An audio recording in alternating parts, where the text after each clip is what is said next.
My name is Chloe Ramirez, and after everything I've done for my family, they left me with nothing but silence and a mortgage. But I got the last word. 6 months after they kicked me out, I stood calmly on the sidewalk as the sheriff handed my sister Megan an eviction notice. I watched her scream, red-faced in front of the neighbors, while I sipped coffee and said, "You kicked me out. Now the house did the same to you. Where are you watching from today?" Drop your city or country in the comments. I'd love to know who's out there. And if you've ever been pushed too far by family, stick around. Because this is the story of how I was done being the quiet one. Now let me take you back to the morning everything shattered right there in the kitchen. It was 6:42 a.m. when the silence cracked. The kitchen was already thick with tension, crumbs on the counter, dog food bags stacked by the sink, a whirring coffee pot that hadn't been cleaned in weeks. I stood by the refrigerator, paycheck stub in hand, my heart pounding in my ears like a ticking bomb. "Megan," I said, holding the paper up like a loaded weapon, "why am I covering everything?" My sister didn't even look up from her coffee mug. She wore that smug half-smile she always did when she knew she'd gone too far but was too proud to admit it. Her robe was open, socks mismatched, hair piled in a lazy bun. Unbothered, as always. "I buy the dog food," she said, taking another slow sip, "and paper towels. You're being dramatic." I let out a hollow laugh. "Dramatic? I pay the full mortgage, the utilities, the groceries, and your dog eats better than I do." "Okay," she said with a shrug, "but you work full-time. I don't make what you do. It's basic fairness." "Fairness?" My voice cracked. I slammed the paper down on the table. "You haven't contributed real money in 7 months, Megan. I see you coming home with new clothes, taking day trips with your friends." "Oh my God," she cut me off, setting her mug down with a clink. "You're not seriously starting this at sunrise. You want me to Venmo you $50. Will that make you feel better?" I could feel the burn rising up my neck. The tears pressing behind my eyes weren't sadness. They were rage. "I want to know why I'm the only adult in this house acting like one." That's when the yelling started. "You think you're better than me because you work at a diner." Megan's voice went up an octave, her eyes suddenly sharp. "You think wiping counters gives you a gold star?" "No," I snapped back. "But paying the entire mortgage on this house, Mom's house, while you freeload like a teenager definitely makes me more responsible." "What did you say?" "I said you're freeloading." My voice rose higher than I expected. "Every month I scrape by, and you sit here like I owe you comfort." Megan stood now, one hand on her hip, eyes narrowed. "You know what your problem is," she hissed. "You love playing the victim. No one asked you to take care of everything. You chose to, so stop whining like you're some kind of saint." That's when I heard the creak of our mother's bedroom door opening upstairs. Seconds later, her footsteps, soft but fast. She entered the kitchen still in her robe, her gray hair wrapped in a scarf.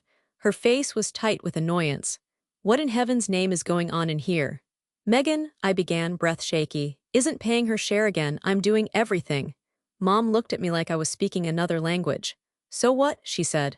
"Megan's trying to get back on her feet. You have a job. Why can't you help your sister without turning it into a crime scene?" My jaw dropped. "Are you serious?" "She's your sister, Chloe," she snapped. "Maybe instead of keeping receipts, try keeping a little compassion." "Oh, but Megan doesn't need compassion, does she?" I said bitterly. "Because she never pays for anything, not even consequences." Megan snorted behind her and I whipped around. "Go ahead, laugh, at least I earned the right to be in this house." And then my voice broke, trembling now, the betrayal burning in my throat. "I work myself into the ground to keep this place going, to keep you both comfortable. I've given up everything, my savings, my weekends, my dignity, and all I get is an eye roll and coffee stains." For a moment, no one said anything. Then Mom folded her arms and said quietly, "Maybe you should take a break, Chloe, you're clearly not well." That was it, the last match to the fire. I looked between them, my mother, the woman who raised me, and my sister who had grown into a version of entitlement I no longer recognized, and realized something that should have hit me years ago. I wasn't part of a family. I was part of a system where I gave and they took. And today that system broke. "I'm done," I said. I grabbed my bag, walked past them both, and didn't stop until I reached my room. I stayed in my room the rest of that day, the door locked, blinds drawn. Not to sulk but to think. Downstairs, the usual sounds filtered through, the dog's claws tapping on the floor, the murmur of daytime TV, the occasional laugh from Megan as if nothing had happened. But I didn't go down. Not even for dinner. Instead, I sat cross-legged on my bed with my old receipts spread out in front of me, crumpled grocery lists, utility bills, mortgage stubs. I had never realized how much paper proof I'd kept. Maybe, deep down, I always knew I'd need to defend myself one day. I created a spreadsheet on my phone and labeled it, "Debt They Don't Believe Exists." Rent, $1,250 a month, paid by me since Mom, temporarily, signed the deed over to me 3 years ago. Utilities, gas, water, internet, average $340 monthly. Groceries, I even listed each purchase that Megan scarfed down without ever offering to split. Dog food, $42.28, Megan's contribution this month, that's it. I scrolled back through my bank app, tallying every payment I'd made since the first time Megan said, "I'll pay you back Friday." She never did. By midnight, the number I had staring back at me was over $7,000. $7,000 that I'd handed over in good faith because she was my sister, because Mom asked me to, because I thought family was supposed to mean something. But family hadn't paid the mortgage, I did. And now I had a new goal, recover what I'd lost. Not from them, they'd never give it, but from myself, I would earn it back, I would build it back, quietly. I started the very next day.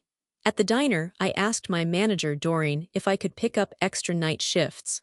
"You sure, hun? You're already working 6 days," she asked, eyeing the fatigue on my face. "I'm sure," I said. "I need the hours, I'm saving for something." She didn't press, just nodded and said, "You've always been the reliable one." That night I skipped dinner again. I pretended to be asleep when Mom knocked once, just once on my door around 9. But inside I wasn't resting. I was working, listing my old laptop for sale, packing up clothes I didn't wear anymore, looking for community boards that paid for odd jobs, dog walking, data entry, freelance dishwashing, anything. By Friday, I had an envelope taped to the back of my closet. I wrote Dignity Fund on it with a Sharpie. Inside was $136. It was small, but it was mine. No one took it. No one forgot to pay it back. And no one called me dramatic for having it. For the first time in years, I wasn't just surviving. I was plotting. I barely saw Megan that week. And when I did, I barely spoke. She passed me in the hallway one evening and smirked. "So we're doing the silent treatment now." "No," I replied flatly. "We're just finally letting silence speak." She rolled her eyes. "God, you're so performative." But I wasn't performing. I was preserving my energy, my space, my strength. When I didn't react, she walked off. And for the first time ever, I let her go without chasing after her, without fixing the mood, without smoothing things over like I always had. Let her stew in it. Let her feel the weight of my absence. At night, the walls of the house seemed thinner, like the silence had mass. No more shared TV shows, no more easy banter over takeout. Just 3 people avoiding eye contact and pretending everything was normal. But nothing was normal anymore. Not in this house. Not in me. 2 weeks later, on a quiet Sunday evening, I stood in the same Virginia kitchen tying an apron around my waist and pretending hope was still an option. It was Mom's birthday. And despite everything I cooked, roast chicken, garlic potatoes, a cake from scratch because she liked vanilla and claimed chocolate was too dramatic, I told myself this dinner could reset things. That maybe if I tried one last time, the air might clear. Relatives trickled in around 6, my Aunt Denise, 2 cousins I barely spoke to anymore, my father's brother. Megan floated between them like a hostess, laughing loudly, accepting compliments she hadn't earned. "Smells amazing," Aunt Denise said, peeking into the kitchen. "Chloe's cooking," Megan added quickly as if clarifying a minor detail. "She likes doing stuff like this." I bit my tongue. At the table, plates clinked. Forks scraped. Small talk filled the gaps I used to fill with apologies. Mom lifted her glass. "To family," she said. "And to my girls." I looked up, she smiled at Megan. "Some of us really know how to give without expecting applause." The words landed wrong, sharp. Then she turned to me. "And some of us," she continued, voice suddenly cool, "aren't worth half of what their sister is." The room froze. Someone coughed. My cousin's fork paused midair. I felt heat rush to my face, but my voice stayed calm. "Then," I said evenly, setting my napkin down, "let her pay half the mortgage." Every head snapped toward me. Megan laughed once nervously. "Oh my God, can you not do this here?" "I'm not doing anything," I replied. "I'm agreeing with Mom." Dad slammed his hand on the table. "That's enough." "Is it?" I asked quietly. Because I've been paying everything while being told I'm less than, Mom scoffed. You chose to do that. No, I said. I was expected to. Megan pushed her chair back. You're ruining her birthday. I cooked her birthday, I said, standing. I paid for this house, I paid for you, and I'm done pretending that makes me the problem. Dad stood so fast his chair tipped. Get out, he barked. The word echoed. What? I asked. You heard me. If you're going to disrespect your mother in her own home, you can leave. I nodded once. Okay, I went upstairs, packed silently. When I came back down, Dad had already dragged my suitcase outside. He threw it onto the lawn. Take your martyr act with you, he snapped. Relatives stared. No one spoke. I picked up my bag, stepped onto the porch, and felt something finally snap free inside me. As I walked away, I didn't look back, because the door had already closed. That night I sat on the edge of a motel bed that smelled faintly of bleach and old carpet, my suitcase open at my feet like a question mark. Room 214. Off Route 1. $39 a night. I stared at the wall until my eyes burned. Not crying anymore, just empty. The kind of quiet that comes after something final. My phone buzzed nonstop. Mom, Dad, Megan, I turned it face down. Instead, I opened my banking app. The mortgage payment was scheduled for the next morning. $1,247.32. Automatically withdrawn, like always. Like it was still my responsibility. I laughed softly, a broken sound. No, I whispered. Not anymore. I called the bank. After 10 minutes of hold music, a woman answered. Thank you for calling. This is Linda. How can I help you? I need to stop an upcoming mortgage payment, I said. My voice surprised me steady. Effective immediately. There was a pause. May I ask the reason? I've been removed from the property, I said. I no longer reside there and I'm not authorized to make payments on a home I was forced out of. Another pause, longer. I see you're listed as the primary payer, Linda said carefully. Canceling could cause delinquency. I understand, I replied, but I was evicted verbally and physically. My belongings were thrown onto the lawn. I can provide documentation. Her tone shifted, less scripted. Let me place you on a brief hold. When she came back, she said, we can suspend the payment pending review, but we'll need proof. You'll have it by morning, I said. After I hung up, I stared at the phone like it had just become something else. Not a leash. A lever. For the first time, I wasn't reacting. I was acting. The next morning, I went to a legal aid office across the street from a laundromat. I typed a sworn statement. I attached screenshots. A photo of my suitcase on the lawn. Thank God my cousin had taken one during the birthday disaster. I emailed everything to the bank. Then I turned my phone back on. The messages poured in. Dad, you're being reckless. Mom, this will destroy us. Megan, you're unbelievable. I didn't reply. Instead, I sat on the motel bed, sunlight warming my knees, and felt something unfamiliar settle in my chest. Relief, not joy, not victory, control. I checked my account again an hour later. Payment status, suspended. I exhaled slowly like I'd been holding my breath for years without realizing it. They had kicked me out, but they had forgotten one thing. I was the one keeping the house standing. And now I wasn't. By noon the next day, my phone lit up again. But this time, I didn't need to check the message to know what it was about. It had begun. I imagined the exact moment the phone call came to the house, the shrill ring cutting through their brunch, maybe while Megan scrolled Instagram on the couch and Mom watered her succulents like everything was normal. This is First Union Mortgage calling about your account ending in 3047. We haven't received payment for this month. The texts came in waves. Megan, what did you do? The bank just called. They're saying the payment bounced. Did you forget or something? Mom, call the bank and fix this. This is your responsibility. You don't get to just abandon your family. Dad, don't be childish. You made a commitment. We'll talk later, but fix it now. They still didn't understand. Or maybe they couldn't. I didn't answer. Not yet. Instead, I walked 2 blocks from the motel and ordered myself a turkey sandwich and an iced tea. I sat in the back corner booth of a near-empty diner, not the one I worked at, and listened to the quiet buzz of other people's lives. I chewed slowly. I checked the messages again. Megan, I told the bank it was a mistake. Just call them back and straighten it out. I'll send you money later this week if that's what you want. Money, later this week. The gall. The woman who once said I was obsessed with counting pennies now wanted to offer me loose change. By the time I returned to my motel room that afternoon, I had 4 missed calls, a voicemail from the bank itself. Please contact us regarding urgent matters on your mortgage. And one unusually long message from my dad. I hit play. Chloe, this has gone far enough. You've made your point all right. But this house is in your name too, whether you're living here or not, and you're risking your own credit. You're ruining your future over a tantrum. Do you think that's smart? Call me back. It didn't feel like a tantrum. It felt like justice, finally charged with interest. That night, as the sun dipped low and the motel's fluorescent sign flickered outside my window, the tone of the messages shifted. Polite requests turned into frantic demands. Mom, Chloe, please, we'll talk, just fix this first. Megan, I can't sleep.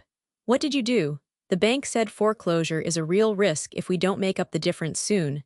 I don't have that kind of money. They said we're past due. Dad, I warned you, if we lose this house, it's on you. Don't come crawling back when everything falls apart. Still, I didn't respond. I let the messages pile up one by one like the bills they'd never noticed me paying. By midnight, the phone buzzed again. Another text from Megan, you're not seriously letting this happen. And for the first time since walking out of that house, I smiled. Because they finally believed me. By Monday morning, I had 31 unread messages. I didn't open a single one. Instead, I packed up my things from the motel room, what little I had, and checked out quietly without looking back. Rochelle had called the night before. Aunt Rochelle, my mom's younger sister, who always wore turquoise earrings and had once told me in passing that some people confuse keeping peace with keeping people quiet. I hadn't heard from her in a long while. She lived in Richmond and mostly kept to herself. But last night, after my cousin David apparently told her what happened, she called me directly. I've got a guest room, she said. And strong coffee. Come stay a few days. No pressure, just come where you're wanted. I didn't cry when she said it. I waited until I hung up. The 2-hour drive to Richmond felt like I was slowly exhaling for the first time in years. The further I got from the house, the lighter my chest felt. I pulled into Rochelle's driveway, a little red brick townhouse lined with yellow mums. I felt a flicker of something close to peace. She opened the door with a soft smile and no small talk. Just wrapped me in a warm hug that smelled like cinnamon and dryer sheets. I made blueberry muffins, she said. You always loved those. Inside, her place was small but cozy, quilts, books. A fat orange cat named Zeke who stared at me like he could smell the drama. We sat at the kitchen table, coffee between us. Light pouring in through the blinds. She didn't ask me to explain, she just said, I saw it, you know. I looked up. Since you were kids, she continued gently. How your mom favored Megan, how she excused everything she did and expected everything from you. My breath caught. You saw it. Of course I did, I just didn't know how to say something without making things worse. And I'm sorry for that, Chloe, truly, I should have spoken up. I stared into my coffee. I used to think maybe I imagined it, or that I was being too sensitive. You weren't, she said. You were being strong in a house that didn't know how to value you. Her words slipped through something cracked inside me. That night I slept in her guest room under a quilt stitched with blue and green triangles. The sheets were soft. The air was quiet. I didn't check my phone. I didn't brace for yelling. And for the first time in over a year, I slept straight through the night. Over the next few days, Rochelle let me rest. She let me cry once, briefly, on her porch. She let me talk when I wanted to and stay quiet when I didn't. She also slid an envelope across the table on my second morning there. Just a little cushion, she said, in case you need time. Inside was a folded check for $300 and a note that read, You don't owe anyone an apology for getting out. I couldn't bring myself to cash it yet, but I kept it. Because someone believing in you, without condition, is sometimes more valuable than the money itself. Back in my old house, they were scrambling. I knew it from the silent calls, the texts I no longer read, the desperation that came from finally realizing I wasn't coming back. But here in Rochelle's little townhouse, I was finally starting to remember what it felt like to breathe. And I wasn't planning on giving that up again. The first message came from cousin Lisa. Hey, Chloe. Just wanted to say I heard what happened, and I'm sorry. I always thought your parents put way too much pressure on you. You didn't deserve that. I'm proud of you for walking away. I stared at the screen in Rochelle's sun-drenched kitchen, a half-eaten muffin in my hand. The message wasn't dramatic. It wasn't long, but it cracked something loose in me. Then came another. Uncle Ray, just found out what's going on. I don't know all the details, and maybe it's not my place. But I've always known you were the one keeping that household afloat. Just wanted you to know someone sees you. By the end of the day, I had 7 more messages. Aunt Jo, who never liked drama, said she admired my courage. Cousin Trina offered to Venmo me money just in case. Even Megan's ex-boyfriend messaged me, "You're not crazy. She's done this before, just not to family." It felt like I'd opened a window in a house I didn't know had air, and through it came validation. Not the loud kind. Not a parade, but the quiet, sturdy kind that you tuck away in your chest and keep for the hard moments. Meanwhile, Megan exploded publicly. It started with a Facebook post, a long one. Megan Rivers Spiral posted 8:47 p.m. Some people will twist the truth just to play the victim. I've always believed in family over ego. But it hurts when your own sister decides to destroy everything over a petty grudge.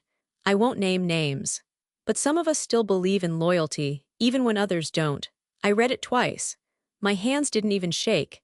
Then I did the one thing Megan didn't expect. I didn't respond. I didn't comment. I didn't like. I didn't even post a passive-aggressive quote in return. Instead, I took a screenshot.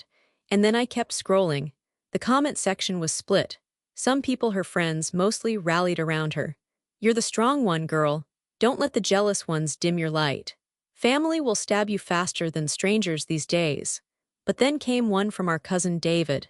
David Ramirez. "Hey, Megan, I think there's more to this story. Maybe don't post stuff like this if you're not ready for receipts." I screenshotted that too. By the next morning, Megan had posted again. Megan Rivers Spiral 9:03 a.m. This is what happens when you give people your heart. They slam the door in your face and then expect applause for walking away. She was unraveling. And she needed me to react to keep her power. But silence. Silence was louder than anything I could have said. I got a message from Rochelle that afternoon while she was at work. "Rochelle, just saw Megan's post. Keep doing what you're doing. She's spiraling because you're not playing her game." She was right. Megan had spent years defining me through reaction, making me look dramatic while she stayed composed, playing the golden child while I played the fixer. But now I was gone. And in the vacuum, all her performative calm cracked wide open.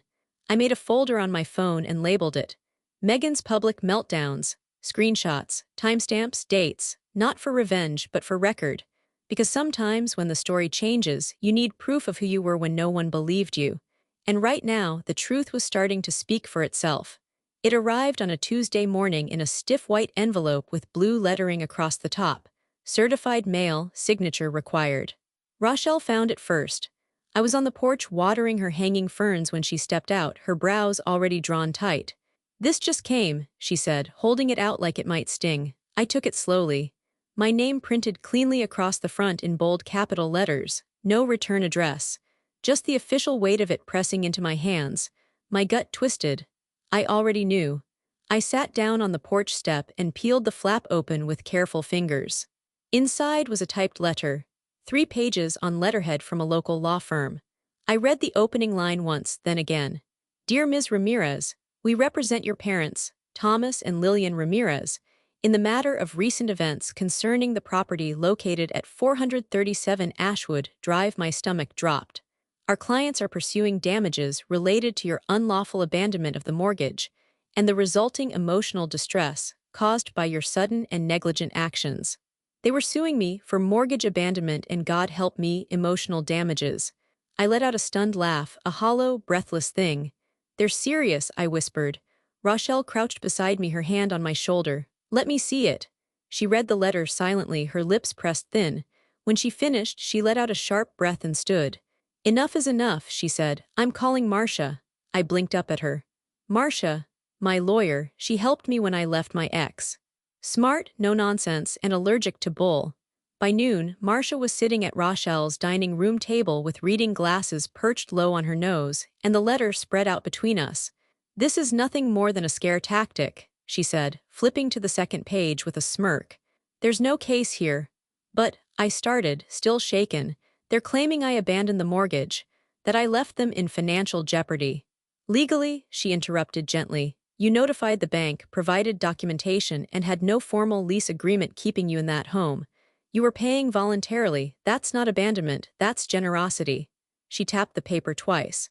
"And emotional damages, please, that's a desperate reach. The kind of thing people file when they're trying to control someone they've already lost." I swallowed hard. "So they can't actually win." They won't even file, Marcia said. If they do, we'll respond. I'll draft a cease and desist letter tonight, and if needed, we'll counterclaim. But my guess, they were hoping this would scare you back into line. It had for a moment. But now it just confirmed what I'd started to believe. They couldn't control the version of me that walked away. And they hated it.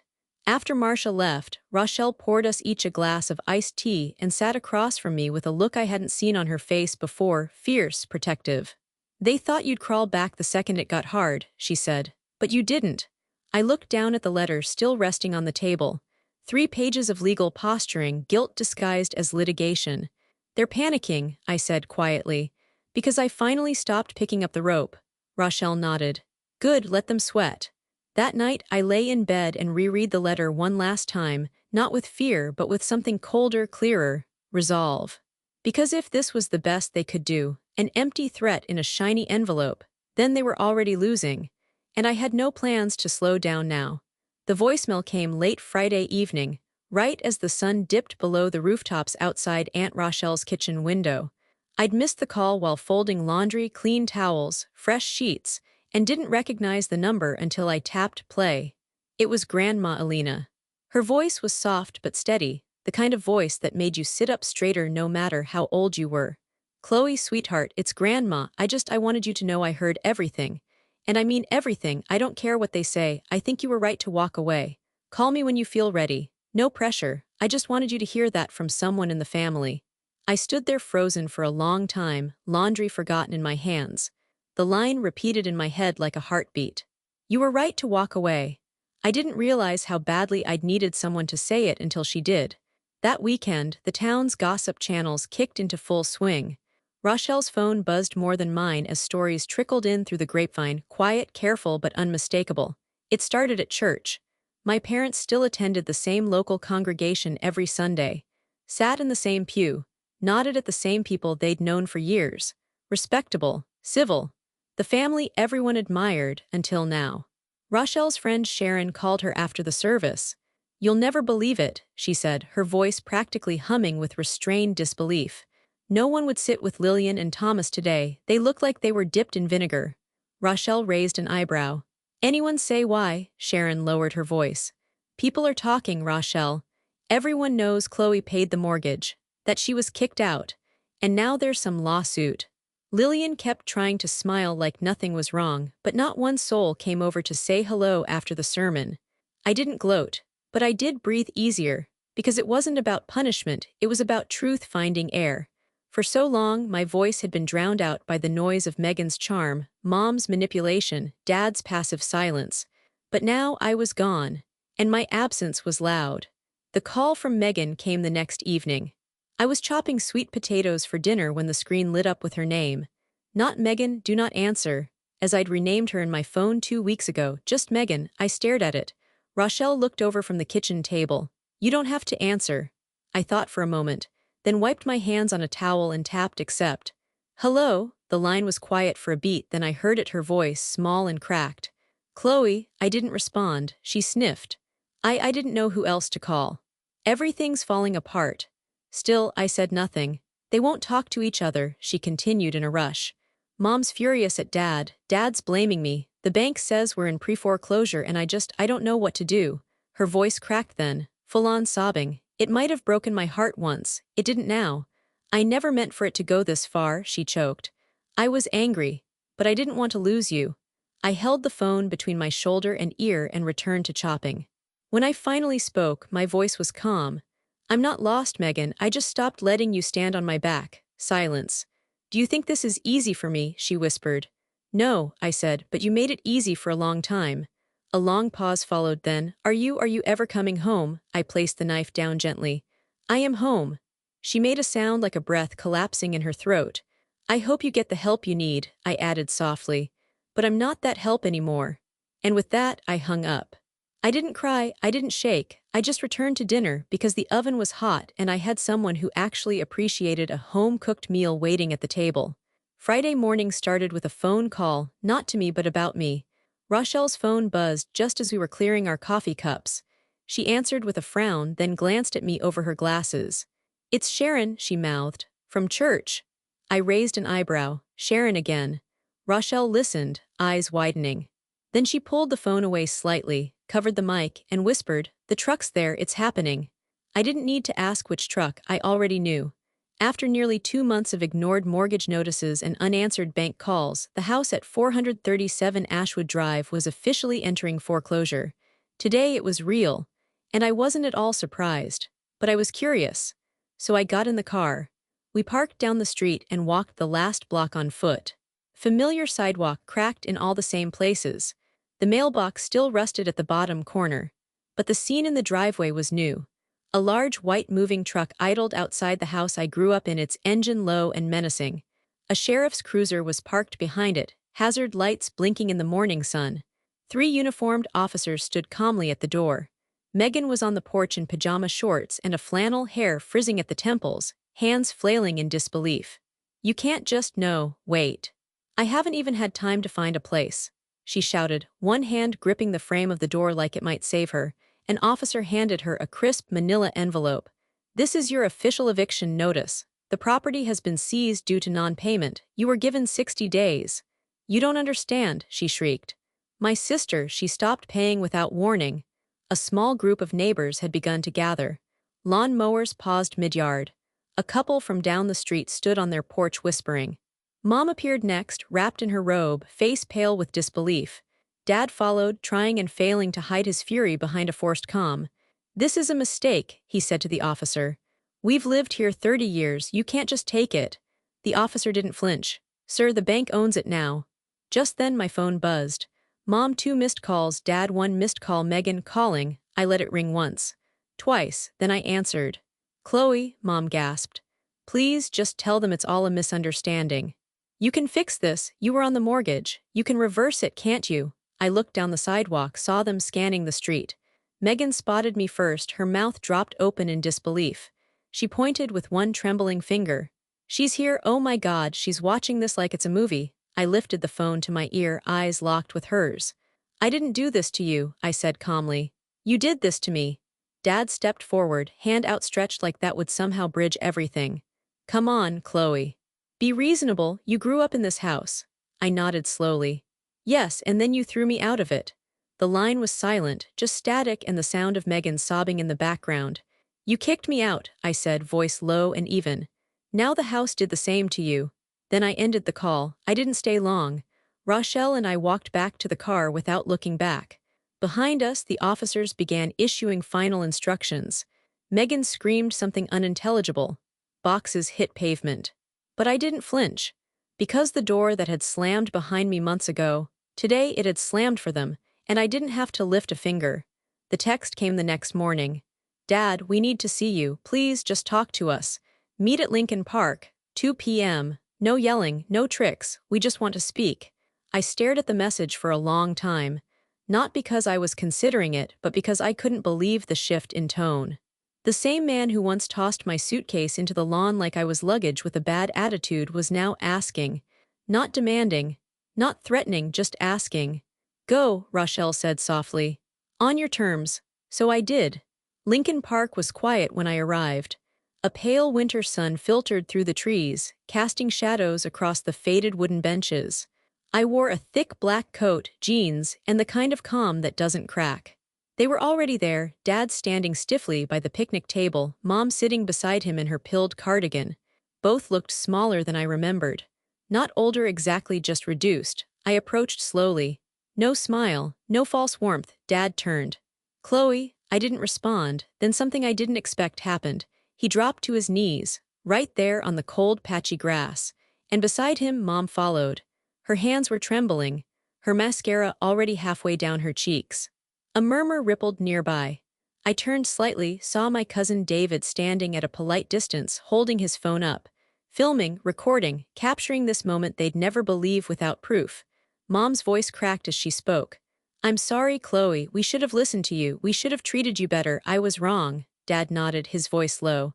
"I thought I was protecting the family, but I was only protecting the lie. We lost the house, we lost everything." I looked at them. Kneeling, begging. It wasn't victory I felt, it was clarity. They hadn't come because they understood what they did, they came because they felt what it cost them. Megan stood off to the side near the swings. arms crossed, lips tight, her face blotchy from crying or maybe rage. She wouldn't come closer. She just watched, burning behind her eyes as her parents crumbled in public and I stood untouched. You want forgiveness, I said softly. But what you really want is for things to go back to the way they were. When I carried the weight and smiled through it. No, Mom whispered. We want our daughter back. I was your daughter, I said, stepping forward, but you let her drown in responsibility and called it family. They both stared up at me speechless. I looked toward David, still filming. You can stop now, I said. They'll remember this without a video. Then I turned back to them. Respect isn't free, I said clearly. You've now paid part of the cost. And then I walked away. I didn't run. I didn't cry, I just walked, each step lighter than the last. Behind me I heard Megan finally break, shouting something like, "She's heartless." But her words couldn't touch me anymore. Because I knew what she didn't. It takes a different kind of strength to walk away after you've been proven right. 2 months passed. The trees in Richmond began to blush with early spring. Aunt Rochelle's townhouse always smelled faintly of coffee and something baking. Muffins, banana bread, sometimes just butter warming in a pan. It became home in the quietest way. There was no drama, no slammed doors, no guilt trips disguised as morning greetings, just peace and work. Rochelle had long dreamed of starting a small catering business, nothing fancy, just intimate local gigs, bridal showers, office brunches, graduation lunches. She'd always loved cooking for people but never knew where to start. I knew how to organize, budget, calculate margins. I'd been feeding a family of 5 off one paycheck for years. Let's do it together, I told her one night as we made a double batch of rosemary chicken and garlic mashed potatoes. I'll handle the back end, you handle the kitchen. She looked up from the stove. You're serious? I smiled. I've never been more serious. We started small. A friend from her church asked if we could cater a birthday brunch. 30 people. Quiche, fruit platters, muffins, coffee service. It wasn't glamorous, but it was ours. I built us a basic website, set up a Square account, and designed a logo. Second serving, food with heart. The name wasn't just about food. It was about me. Every dollar we earned felt like one I'd finally kept for myself. One that wasn't stolen by guilt or obligation or the desperate need to keep peace in a house that only knew how to take. And at night, when the kitchen was quiet and the house hummed with a sleepy stillness, I'd sit by the window with Zeke the cat and let the peace sink in deep. As for my parents, I didn't hear from them much anymore. The occasional message, short, awkward, sometimes apologetic, sometimes passive-aggressive. I didn't respond. I'd said what needed to be said in the park. David told me they were renting a small one-bedroom apartment across town. No more backyard barbecues. No more family parties with centerpieces and fake smiles. Just bills. Rent. Grocery lists that didn't include "just ask Chloe." They're adjusting, David said carefully over coffee one afternoon. I think it's the first time in their lives they've had to live within their means. I nodded. Good. And Megan? Well, she finally had a job. Full-time receptionist at a vet clinic. I heard through the grapevine that she'd tried to use her charm to get out of some scheduling conflict and was promptly reminded she wasn't in charge. She lasted 3 weeks before calling in sick for 4 days in a row. They don't care that I'm going through something, she posted online. I didn't reply. I didn't screenshot. I just made another tray of lemon bars for a new client, a small insurance office downtown. They'd asked for light desserts for an afternoon meeting. I packed the bars with care, labeled them neatly, and slipped in a little business card. The old me might have found a way to worry about Megan, to feel bad for her, but not anymore. Because when you've carried someone long enough, there comes a time when you finally feel your feet again. And once you do, you don't kneel to beg them to walk with you, you stand. And you move forward. 1 year later, almost to the day, I held a pen in my hand and signed my name across the bottom of a lease agreement. Chloe Ramirez, tenant, primary resident, sole signer. It wasn't a mansion, it wasn't even a condo. Just a small second-floor apartment downtown with sun-warmed hardwood floors and 2 wide windows that looked out over the street below. But it was mine. No co-signer. No guilt-tripped contribution from relatives. No fake generosity waiting to be thrown in my face during an argument. I paid the deposit with my own money. From my own account. Earned from hours in the kitchen, orders double-checked, trays carefully packed, and invoices sent by hand.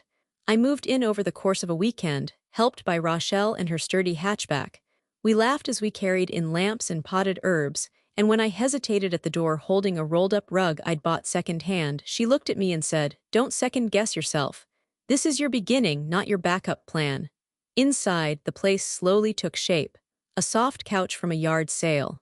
A coffee table I refinished myself. Books lining the windowsill. Twinkly lights strung up in the hallway, not because it was trendy, but because they made me feel warm at night. Every detail had intention.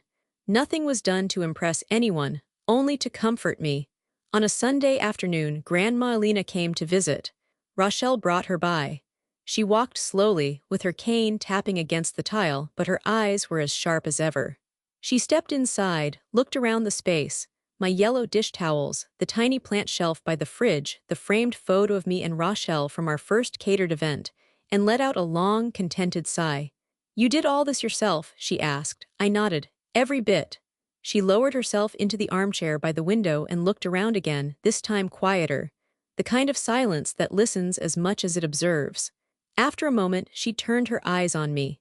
"You look like someone who owns her own story now." Something inside me caught and settled all at once. I sat on the floor beside her chair, leaning my back against the bookshelf. "I do," I said, smiling, "because I finally do."